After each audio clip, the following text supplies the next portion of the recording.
के 5 साल के कार्यकाल में एक बार प्रमुख जितनी अपने भारत में जिला केंद्रों की सपने की तरह किसी बार जाना हो जाए, तो इसलिए मेरा इस सत्र का जो 5 साल का कार्यकाल है, इसको मैं आज यहाँ करके अपने उस सोच को पूरा कर रहा हूँ।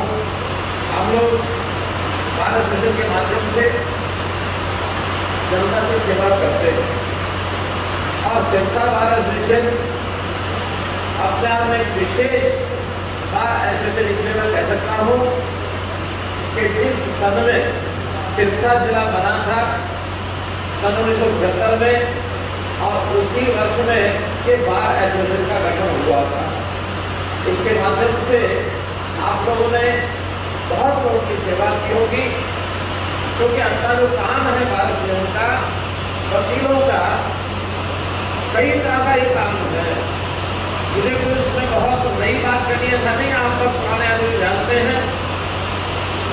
सरकार का एक प्रकार का जो पूरी जनता पर शासन करने के नाते से जो 4 हिस्से अपने हैं, जो संविधान प्रदत्त है, जिसमें जुडिशरी भी है, जिसमें एग्जीक्यूटिव है, जिसमें लेजिस्लेचर है, और 4th पिलर ऑफ डेमोक्रेसी उसको कहते हैं मीडिया।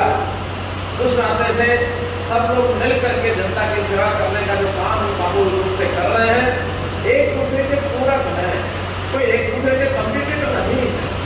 क्योंकि सरकार लेजिस्लेचर के माध्यम से कानून बनाती है, हमारा जो जुडिशरी का हमारे कोर्ट्स हैं, हमारे वकील हैं, सब मिल करके वो कानून संविधान अनुरूप है कि नहीं है, सबसे पहले तो इसका विश्लेषण करते हैं।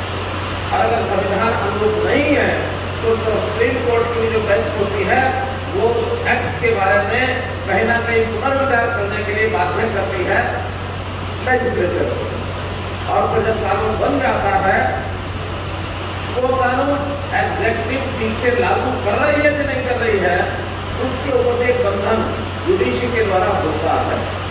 तो जुडिशरी का ये काम पहले एक्ट को एक प्रकार से उसका एनालिसिस करना, कानून और पॉलिसी जो बनती है, इसके बाद वो ठीक से लागू हो रहे कि नहीं हो रही है, और यदि किसी जनता के आदमी को अन्याय होता है उसके साथ, चाहे वो छोटा हो बड़ा हो, उसको न्याय दिलाने के लिए एक निर्णय प्रक्रिया के अधीन वो न्याय करते हैं।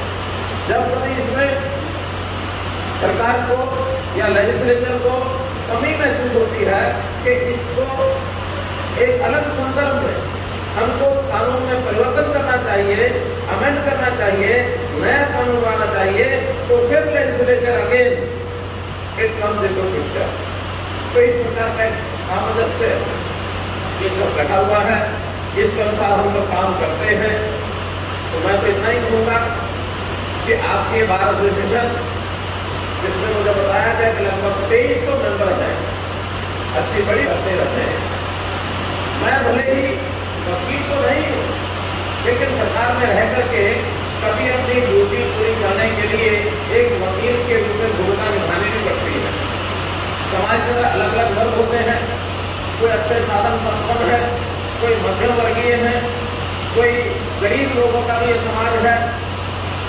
तो मैं एक प्रकार का अगर सरकार के मुखिया के नाते कहूँ तो जो गरीब समाज है उसका वकील भी हूँ। नहीं वकालत करता, क्या वकालत करता हूँ कि गरीब का अधिकार उससे कोई ना छीने, गरीब का अधिकार गरीब को जरूर मिले।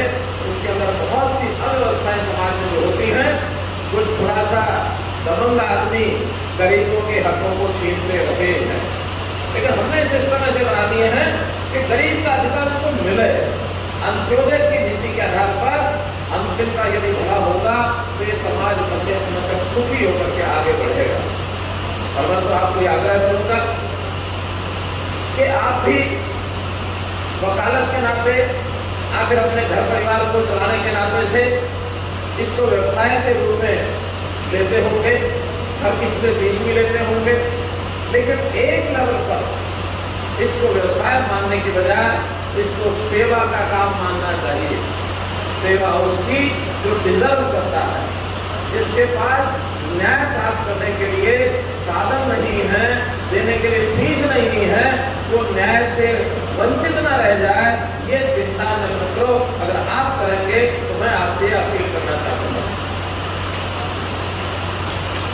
वैसे तो इसके लिए लीगल एड का सिस्टम है बना हुआ, लेकिन फिर भी अब किसी को शायद सरकारी लीगल एड न मिल पाए, आपको वो देखना चाहिए कि अगर महीने 2 महीने में एक आदमी ऐसा मिल जाए तो थोड़ा लाचार है, पीड़ित है, उसको कानून की सहायता की जरूरत है, उसको न्याय नहीं मिल पा रहा, पैसे के कारण से नहीं मिल पा रहा, तो कभी कभी कुछ केस जरूर पकड़ लिया करें जो कहीं ना कहीं आपको भी सुख देगा, उसको भी न्याय मिलेगा, बिना किसी के भी लड़ना पड़े तो जरूर लड़ना चाहिए।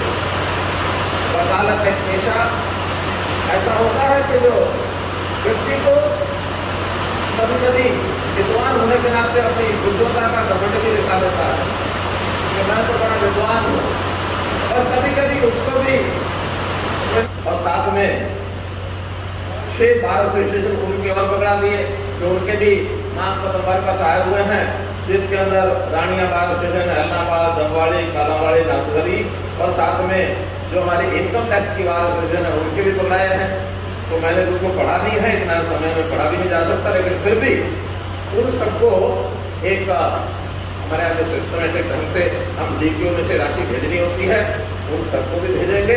और जो यहाँ पर अपनी इस भारत स्टेशन के लिए एक मांगे तो कई रखी गई हैं, लेकिन एक मांग ये बहुत मुझे अपील की है कि यहाँ जो हमारी महिला अधिवक्ता है उनकी ओर से मांग है कि यहाँ क्रच होना चाहिए, क्रच बच्चों के उसके लिए हमारी महिलाएं ताली लगा रही हैं। तो डिप्टी कमिश्नर साहब, चाहे महिला बाल विभाग या सोशल जस्टिस, उन दोनों में से जिसके डिपार्टमेंट को एक क्रच बनवाना है, इसकी क्रच को जमीन देख करके, अगर वो पहले से कमरा बना हुआ है फिर तो क्रच की व्यवस्था करें, जिसको अलग से भी कोई कमरा 2 कमरे जितनी आवश्यकता है उतना उसका व्यवस्था चाहिए। ठीक है, बाकी कुछ और भी मांगे हैं। पिछली बार की भी चर्चा हमारे सेक्रेटरी साहब ने की है कि मैं पिछली बार आया था तो उन्होंने ये चीजें बुलवाई थी। इस बार भी जो 3-4 मांगे हैं उसमें एक यहाँ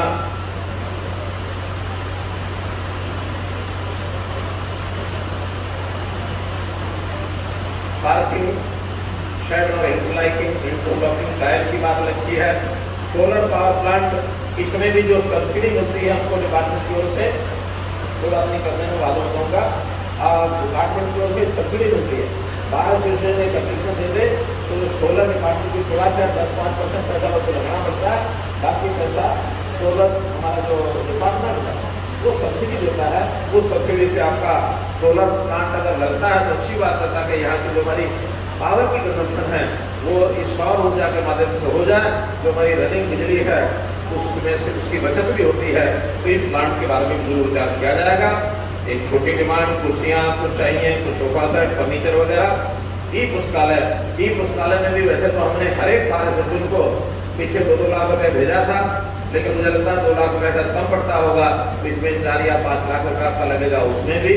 तो ये सारे का अनुमान तो आप लोग लगाते रहना, लेकिन मैं सोच के तो 21 लाख आया था, डिमांड मुझे लगता है 21 में पूरी होंगी, 31 लाख रुपया इसके लिए मंजूर करता हूँ। ये भी राशि आपको मिल जाएगी। आपके जो सब डिविजनल बार एसोसिएशन है उनको अलग से 5 में जो राशि भेजनी होगी, जितनी आवश्यकता होगी उसको भेजेंगे। इसका भी मैं जरूर ध्यान रखूंगा। बहुत बहुत धन्यवाद।